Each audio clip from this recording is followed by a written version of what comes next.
Imagine it's January 1980. You're a hard rock fan, and this is what the landscape looks like. Bon Scott is dead. Ozzy Osbourne has just been fired from Black Sabbath. He's broke, barely functional, and completely written off by every serious person in the music industry. Black Sabbath itself, they're on life support, and Led Zeppelin's about 8 months away from disbanding forever. The progressive rock bands that dominated the 1970s, you know, the ones with the 45-minute compositions, which I loved a lot of that stuff, and the synthesizer banks the size of a studio apartment, they've completely lost touch with the street-level audience that rock music was built on. And from the other direction, punk rock has just spent the last 3 years screaming that all of it needs to burn down. So 1980, that's what happens after the fire. It's the most important single year in the history of hard rock and heavy metal. And it's not that important just because of one album or one band, but because of the sheer volume of critical decisions made by desperate people under impossible pressure. Decisions that completely rewrote the trajectory of the music for the next decade. So today I want to walk you through exactly what happened. The personnel gambles that should have failed and didn't. The new bands that kicked down the door while the old guard was fighting for its life. And 12 albums that make 1980 the definitive line between everything that came before and everything that followed. So let's go. So it's February 1980. Bon Scott is found dead in London after a night of drinking heavily, and he was only 33. AC/DC had been building momentum for years. Relentless road warriors, they've been playing the most stripped down, uncompromising rock and roll on the planet. And in a single morning, the whole thing looked finished. So here's the decision that changed everything. Malcolm and Angus Young, they chose to continue fast. They auditioned singers. They found Brian Johnson, a working class singer from Newcastle, England, who fronted a band called Geordie. And he was virtually unknown outside the UK. The gamble was enormous, and you're replacing the irreplaceable face of your band, asking your audience to transfer their emotional investment from a dead man to a stranger, while the ink on the obituary is barely dry. And they went into the studio, and they recorded Back in Black in the Bahamas. They channeled that grief directly into the most aggressive, uncompromising music they had ever made. No polish, no softening, no sentimentality, just Malcolm's driving rhythm, Angus burning through his Gibson SG, and Brian Johnson screaming like a man who understood exactly what was at stake. Back in Black became one of the best-selling albums in the history of recorded music, not just rock and roll. But in February of 1980, nobody knew that. They just made a decision under impossible circumstances and went to work. So while AC/DC was grieving in the Bahamas, Black Sabbath was having a crisis of its own. Ozzy Osbourne was out. The band had fired the singer who had been the face of and voice of their entire existence. Now those reasons were real. The substance abuse had become incompatible with functionality as a professional band, but the optics were catastrophic. You don't replace the voice of heavy metal. And then they brought in Ronnie James Dio. Now, Dio was an American, which for the godfathers of British heavy metal was almost cosmically wrong on paper. But what happened when he walked into the rehearsals with Tony Iommi, Geezer Butler, and Bill Ward is one of the great chemistry experiments in rock history. Iommi's heavy, doom-laden riffs met Dio's melodic sophistication and his instinct for fantasy, imagery, and the combination. And it produced Heaven and Hell, one of the finest records Sabbath ever made. And actually, it's my favorite Sabbath album ever. If Dio hadn't worked, the band was finished, and there was no plan B. Instead, they got a second chapter that stands entirely on its own terms.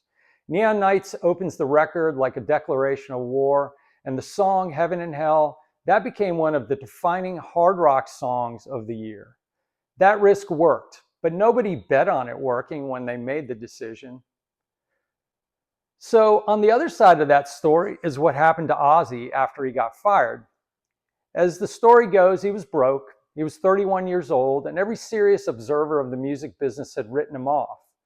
The man who co-created heavy metal was unemployable. Sharon Arden believed otherwise. She connected Ozzy with a 21-year-old guitar teacher from North Hollywood named Randy Rhoads.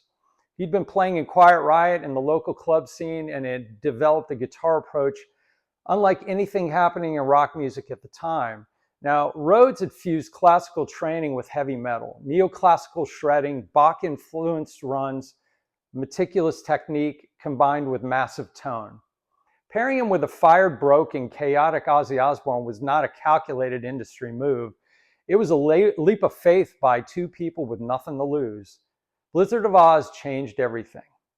The tone Rhoads pulled from his cream-colored Gibson Les Paul Custom and his iconic polka dot flying V became the new benchmark for what heavy metal guitar was supposed to sound like.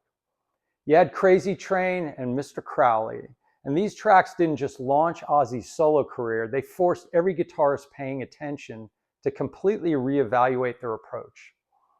Now, Randy Rhoads died in a plane accident, as we know, in 1982. He was only 25 years old. But in 2 years, he changed the instrument permanently.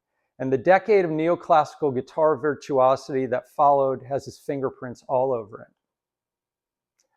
So while the established giants, they were scrambling to survive, something was coming from the other direction that nobody had fully accounted for.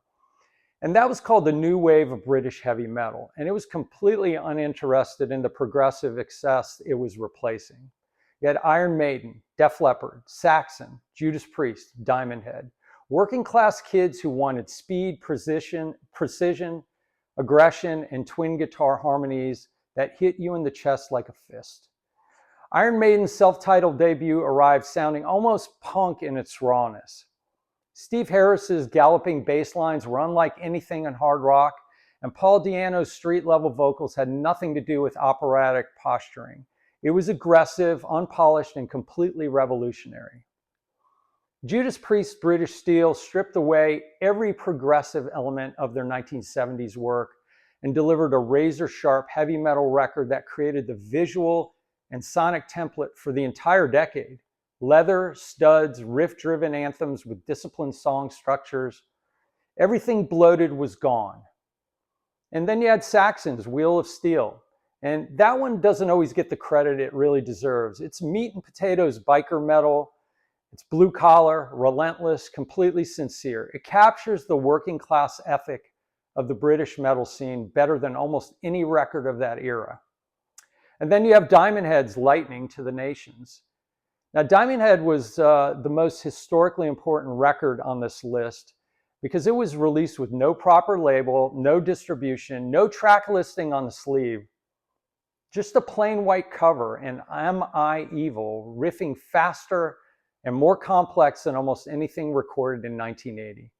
Metallica's James Hetfield has cited Diamond Head as a primary influence repeatedly, and the DNA of that record runs directly through the entire wave of thrash metal. 5 more records complete this picture of 1980, and each one tells a different piece of the 1980s story. And you had Def Leppard's On Through the Night. And it's fascinating precisely because it shows a raw, hungry, new wave of British heavy metal band from Sheffield before they fully developed their polished stadium-filling formula. They were young, aggressive, and already catching heat from the British press for aiming directly at American radio. Listen to it knowing what came next, and you can hear everything bumbling underneath that record. Then you had the Scorpions. They delivered Animal Magnetism in 1980, right as Matthias Jabs was solidifying his place as their lead guitarist. Tracks like The Zoo showed a band perfectly balancing heavy, grinding European metal riffs with the melodic hooks that would soon break them wide open globally. Van Halen's Women and Children First is where the party rock vibe of those first 2 albums started giving way to something darker. The friction between Eddie and Dave was already bleeding into the music, and you had tracks like Romeo's Delight, and they had an edge that early records didn't. That tension would eventually destroy the band, and it was already building, and you could feel it. And then you had Motorhead's Ace of Spades. This record existed completely outside of every category. It was too fast for conventional metal. It was too loud for punk. It was too bluesy for either one of those. Lemmy, Fast Eddie Clarke, and Filthy Phil the Animal Tailor, they laid down the groundwork for the thrash explosion that was more direct than almost anything else that was recorded that year. Put it on today and it sounds exactly as dangerous as it did in 1980. You had Whitesnake's Ready and Willing, and that rounds out this 12. Before Coverdale overhauled the band for the MTV era, this was a deeply blues-rooted hard rock band at the top of its game. Bernie Marsden and Mickey Moody on guitars, organic, player-driven, and completely sincere. The kind of record the coming decade of polished studio production was about to make temporarily unfashionable. So here's what you need to understand about 1980 and hard rock and heavy metal. It wasn't just one thing. It was the simultaneous collision of multiple crises, multiple risks, and multiple new forces arriving all at the same moment.